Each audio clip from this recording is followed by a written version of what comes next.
সারা বাগদান পর্ব। উত্তরপ্রদেশের সংসদের সঙ্গে বিয়ে রিঙ্কুর, তুঙ্গে জল্পনা।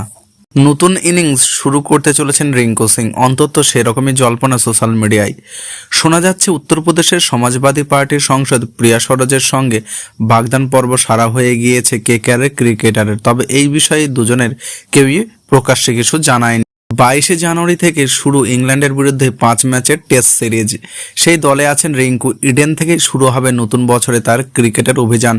তার আগেই রিঙ্কুকে নিয়ে শুরু নতুন জল্পনা। সূত্রের খবর, সম্প্রতি প্রিয়ার সঙ্গে বাগদান পর্ব সেরে ফেলেছেন ভারতীয় ক্রিকেটার। সোশ্যাল মিডিয়ায় এ নিয়ে জোর গুঞ্জন। উত্তরপ্রদেশের মুছলি শহর লোকসভা কেন্দ্র থেকে সংসদ নির্বাচন হয়েছে প্রিয়া। নিকটবর্তী প্রতিদ্বন্দ্বী বিজেপির বিপি সরোজকে 30,000 ভোটে হারিয়েছিলেন তিনি। তার বাবা তুফানি সরোজ 3 বার সংসদ ছিলেন। বর্তমানে তিনি কেরাকোটের বিধায়ক। 26 বছর বয়সী প্রিয়া আইন নিয়ে পড়াশোনা করেছেন। প্রথমে বিচারক হওয়ার ইচ্ছা থাকলেও পরে বাবার মতো রাজনীতিতে যুক্ত হন। তবে প্রিয়ার পরিবার থেকে বাগদান পর্বের সত্যতা স্বীকার করা হয়নি।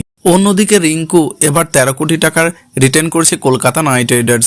এমনকি অধিনায়ক হওয়ার দৌড়ে আছেন উত্তরপ্রদেশের ক্রিকেটাররা। গত আইপিএলে সেভাবে ফর্মে ছিলেন না, তবে ফিনিশারদের দায়িত্ব এবার তার উপরেই থাকবে। সম্প্রতি বাড়িও কিনেছেন রিঙ্কু।